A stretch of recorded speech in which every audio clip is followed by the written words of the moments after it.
Hi guys, welcome back to the channel. This video in particular is focused on Logan and reviewing the film. We're going to be looking at the timeline of things and kind of putting in some kind of plot holes that were quite apparent in the film. So there's plenty of flaws, but also there is a lot of claws, a lot of guts, a lot of gore, a lot of sadness. You kind of got everything from this film, whether or not you want a sad ending, a happy ending, a violent ending. You've got it in spades in this film.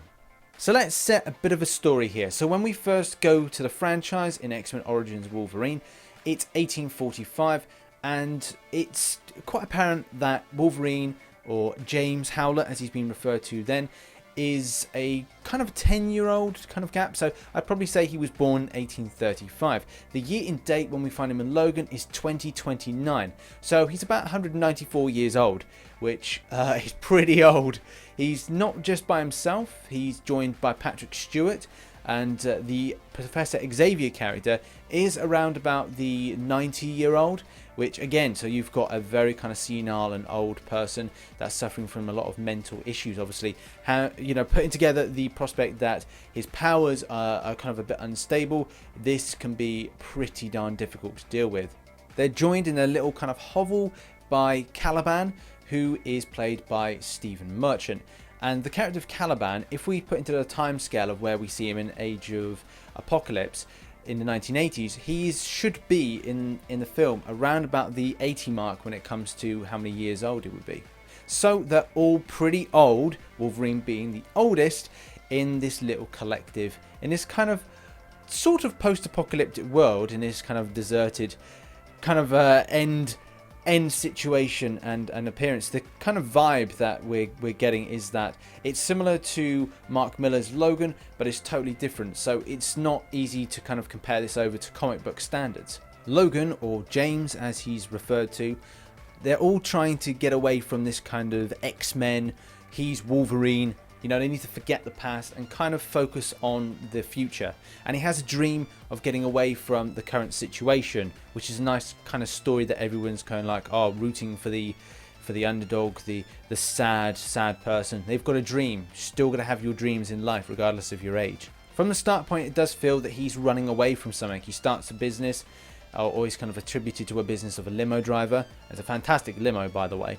The next thing is that his regeneration ability is failing as he's getting older. This could be affected by the fact that the adamantium, or the metal within his body, is actually causing poison. It's poisoning his body effectively.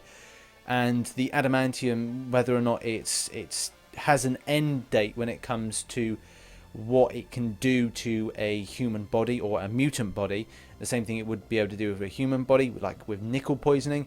It's now running its course and is affecting him greatly. This means that he's slow and weary and things aren't really kind of working out for him, especially when it comes to fighting, because he'll start fighting and he'll find himself deteriorating rapidly. So as seen in the trailers, you can tell that he now has a drinking problem. This is largely to counteract the pain that he experiences from the adamantium poisoning within his body, or the metal poisoning within his body. Also, it's helping him deal with a lot of problems, loss, because they've lost the X-Men for various different reasons.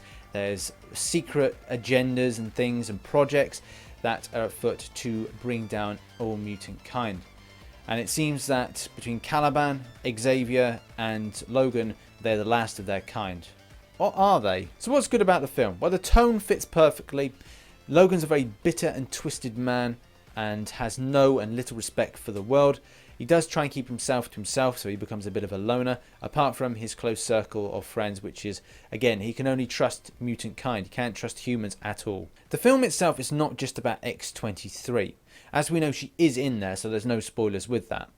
But the way that the character comes about from a young age is very interesting, and also there is a big twist that is involved with, say, the X program. There's a very clever aspect which I love, using comic books, physical comic books, as propaganda, and these things that kind of used as a documentation of the experiences of the X-Men, which Wolverine says only a quarter of it is true and the rest is just fabricated. Well, I'm not going to swear. And that's the thing with that great story, and picking up on that level of detail, that these things are used in a kind of a physical light, and it kind of detracts that from the comic books and real life. And that's that kind of divide between, oh, it should be more like the comic books. Well, this actually uses the comic books as this should be more like real life. It's a kind of a very odd way to tell the audience that this case of affairs is actually wrong, and the fact that what we're watching at the moment is the true story, which I like, and kind of breaks apart any kind of nod for me to be critical about the way that the film didn't relate to the comic books. For most of the movie, X-23 and Wolverine spend a lot of time on the run. I love this. I think it's great. The audience can follow the journey as it goes, and they're going from one place to another, and I won't spoil why and where they're going and for what reason, but for the pure aspect that we're following them is a great idea to then, so the audience buys into the film. They're buying into the journey rather than it being a little bit empty that nobody knows where they're going. But a road trip is a road trip, and you want to follow from the start to the finish and see what happens in the end. One thing I really like is the Reavers. They're constantly chasing after Professor X, Wolverine and X-23 the entire time that they are on the run. I like this. It kind of creates a lot of tension. You know, are they going to get caught? Are they not?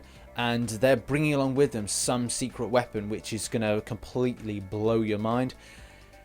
Their aspect of being cyborgs and being mercenaries means that these people don't mess around and they want to get the job done. The Reavers are employed by Transigen, or the Transigen Project, and there's a big twist with this company and the reasons for why they're after Logan, why they're after X-23, and you really are going to be put on a roller coaster of a ride, as well as drop your jaw with amazement at what secret weapon they've got to bust this wide open and try and ruin the perfect dreams that Logan and X-23 have. So what do I think is bad about the film? Well, not a lot is actually bad about the film. There's a few plot holes which I think could have been bridged.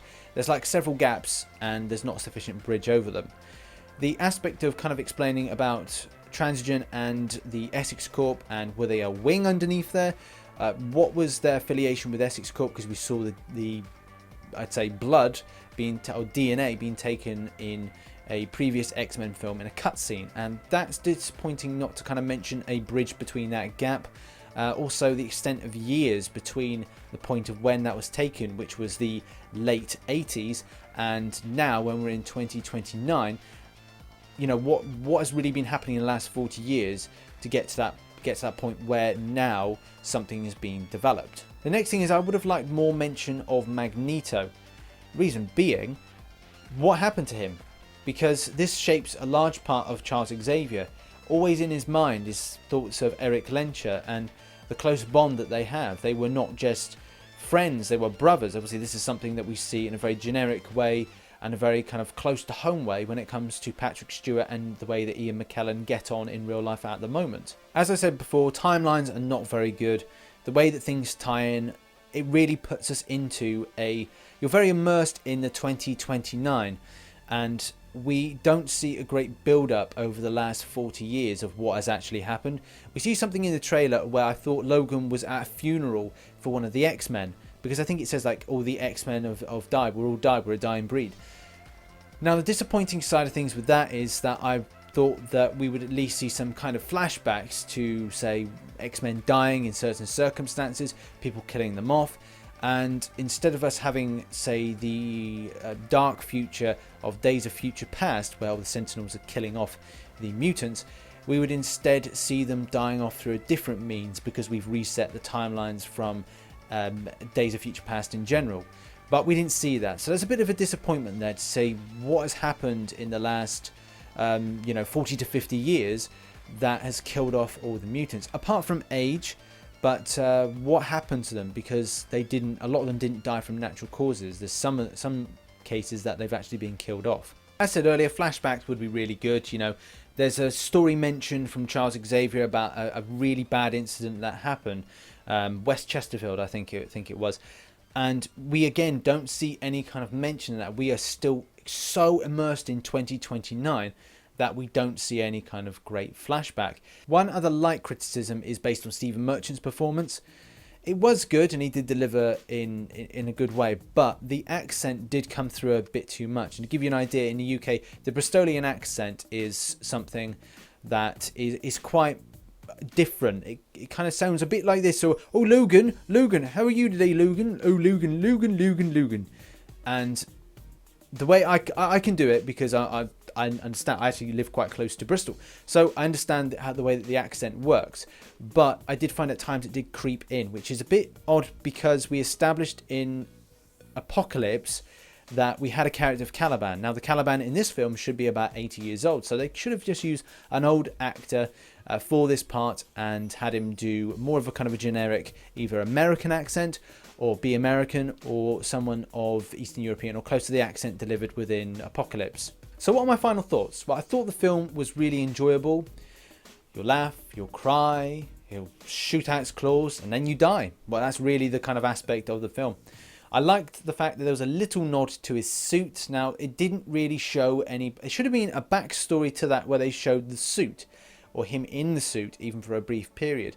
I understand the reason. Obviously, it's Logan. You're not going to see the yellow and black or yellow and blue suit at all, and that is totally understandable. There is a nod at the end of the film to that suit, which is nice, a little kind of like, you know, goodbye. But it would have been nice to do a flashback and seen him in the suit. To finalise the point on the suit, it is all about emotions, and wearing a mask means that you can't emote to the audience. Obviously, characters like Deadpool are able to do it based on the eye closing and the eye movement. But when it comes to a character like Wolverine and putting it into a film, it does mean that we need to see Hugh Jackman emoting to the camera and also to the audience as well.